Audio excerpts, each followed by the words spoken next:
Happy week 2, everyone. I'm going to go over a brief overview of your next project. So, as I said before, every single project we do in this class is going to open on a Monday and it'll be due the following Monday at midnight. So, I'm going to quickly go through the different components, and throughout the week, we will walk through each individual component. All right, so this week, you are looking at how to create characters through your physicality, through your body. We will be looking at different types of characters and how they move and how you might be able to tell a story just with your movement. So this project is called the 100 Walks Project. So every single project we do will always have 3 parts: the journal, the planning sheet, and the video. The journal will always have a video connected to it. So you'll watch the video once through, and then you'll answer these questions. So the questions for the journal this week are: number 1, can you think of a character on stage or in a film that has a distinct walk? Describe that walk. And then number 2, how does the way a character walks help us understand their traits or personality? So then you'll go forward, and your questions are actually, see, they're right here. And you can answer right into this slideshow. So anytime you do a journal, please provide clear and thoughtful answers to the questions in complete sentences. Each response should be at least 4 sentences per question. Use complete sentences and make sure you're thorough and thoughtful. All right. So the first question you will answer here on this slide, and then you'll answer the second question here on the second slide. Part 2, you will rewatch this video, and there is a planning sheet that is in Google Classroom, and you will fill out that planning sheet as you watch the video for the second time. So I'm actually going to go to the planning sheet so you can see what that looks like. So I'm going to go back into the classwork section, Part 2, Walks Planning Sheet.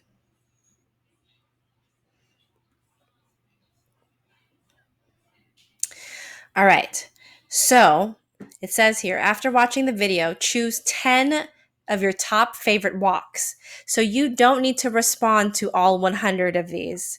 I do want you to watch the whole video, and we will watch it in class, but you don't need to write a description for every single one of these. You're only going to pick 10 initially. Okay, so you'll pick 10 that you like, and then you will describe them. What stands out about them? What makes them unique? What do you notice about the speed and the posture? What part of him leads? What are his arms doing? What is his head doing? What particular action is he miming? And there's an example here.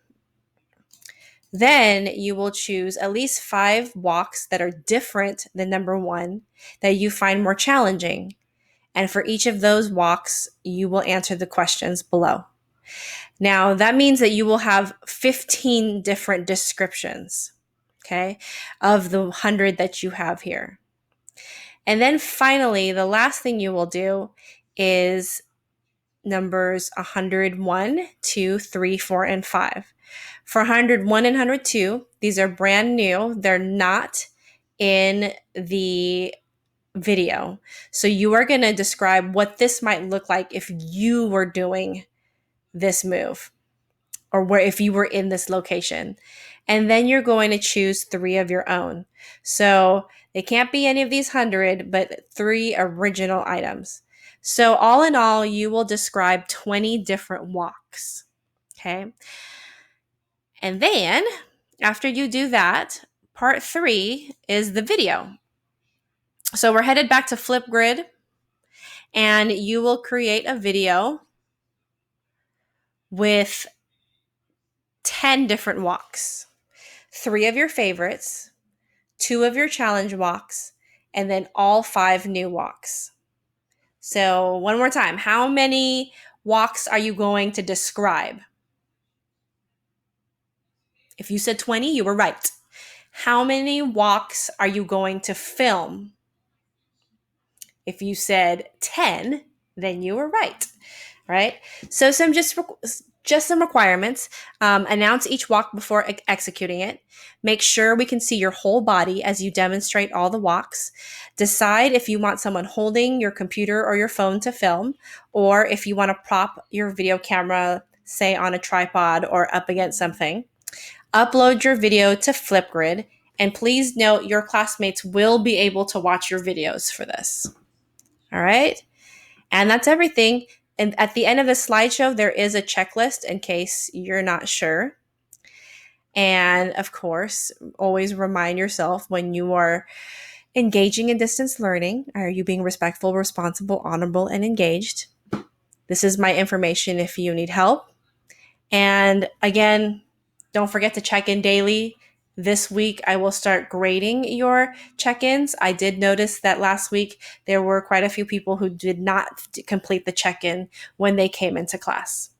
All right, everyone. So this video is here for you in case you need to return to it. It's going to be on my YouTube channel. So make sure that you subscribe to the YouTube channel so that you can find this later on. You can also find it on my website as well. And that link is in Google Classroom. All right, everyone. Happy video making.